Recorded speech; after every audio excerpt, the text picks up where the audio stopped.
പശ്ചിമേഷ്യയിൽ സംഘർഷം രൂക്ഷമാകുന്നതിനിടയിൽ GCC രാജ്യങ്ങൾക്ക് താക്കീതുമായി ഇറാൻ.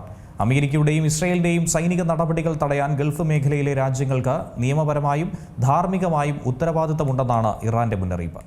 പശ്ചിമേഷ്യൻ മേഖലയിൽ സുരക്ഷാ സാഹചര്യം കൂടുതൽ സങ്കീർണമാകുന്ന പശ്ചാത്തലത്തിലാണ് ഇറാൻ വിദേശകാര്യ മന്ത്രാലയം ഇത്തരമൊരു മുന്നറിയിപ്പ് പുറപ്പെടുവിച്ചിരിക്കുന്നത്. പേർഷ്യൻ ഗൾഫിന്റെ തെക്കൻ തീരങ്ങളിലുള്ള അയൽരാജ്യങ്ങൾ ഉൾപ്പെടെ ആ മേഖലയിലുള്ള എല്ലാ രാജ്യങ്ങളും കൂടുതൽ ജാഗ്രത പുലർത്തണമെന്ന മുന്നറിയിപ്പാണ് ഇറാൻ നൽകുന്നത്. ഇറാനെതിരായ സൈനിക നടപടികൾ ആസൂത്രണം ചെയ്യാനോ അത് നടപ്പിലാക്കാനോ അമേരിക്കയ്ക്കും ഇസ്രായേലിനും അവരുടെ ഭൂപ്രദേശമോ സൈനിക സൗകര്യങ്ങളോ ഉപയോഗിക്കാൻ അനുവദിക്കരുത് എന്നുള്ള ഒരു മുന്നറിയിപ്പ് കൂടിയാണ് പ്രസ്താവനയിലൂടെ നൽകുന്നത്. ഇതിനു മുൻപും സമാനമായ മുന്നറിയിപ്പ് ഇറാൻ നൽകിയിട്ടുണ്ടായിരുന്നു. അമേരിക്കയും ഇറാനും തമ്മിൽ പ്രത്യാക്രമണങ്ങൾ ശക്തമാവുകയും പശ്ചിമേഷ്യയിലും ഗൾഫ് മേഖലയിലും സുരക്ഷാ സാഹചര്യം അതിവേഗം വഷളാവുകയും ചെയ്യുന്ന പശ്ചാത്തലത്തിലാണ് ഇറാൻ വിദേശകാര്യ മന്ത്രാലയത്തിന്റെ ഈ മുന്നറിയിപ്പ് പുറത്തുവന്നിരിക്കുന്നത്. അമേരിക്കൻ അപ്പാഷെ ഹെലികോപ്റ്റർ തകർത്ത സംഭവത്തിന് പിന്നിൽ ഇറാനാണെന്ന് അമേരിക്ക ആരോപിച്ചതിനു പിന്നാലെ ഹോർമുസ് കടലിടുക്കിന് സമീപമുള്ള ഇറാനിയൻ സൈനിക കേന്ദ്രങ്ങൾ ലക്ഷ്യമാക്കി അമേരിക്ക ആക്രമണം നടത്തിയിരുന്നു. വ്യോമ പ്രതിരോധ സംവിധാനങ്ങൾ, റഡാർ കേന്ദ്രങ്ങൾ, നിയന്ത്രിത സ്റ്റേഷനുകൾ എന്നിവയാണ് ആക്രമണത്തിൽ ലക്ഷ്യമിട്ടതായി റിപ്പോർട്ടുകളിലൂടെ പറയുന്നത്. ഇതിന് മറുപടിയായിട്ടാണ് ബഹ്റിനിലെ അമേരിക്കൻ 5ാം കപ്പൽപ്പട നാവിക ആസ്ഥാനത്തെയും കുവൈറ്റ്, ജോർദൻ എന്നിവിടങ്ങളിലെ അമേരിക്കൻ സൈനിക കേന്ദ്രങ്ങളെയും ലക്ഷ്യമിട്ടുകൊണ്ട്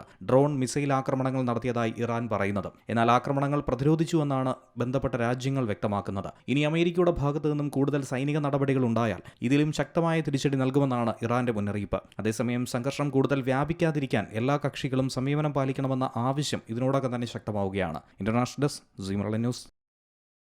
ഏറ്റവും പുതിയ വാർത്തകളും വിശേഷങ്ങളും വിരൽത്തുമ്പിലറിയാൻ സീ മലയാളം ന്യൂസ് എല്ലാ ഡിജിറ്റൽ പ്ലാറ്റ്ഫോമുകളിലും ലഭ്യം.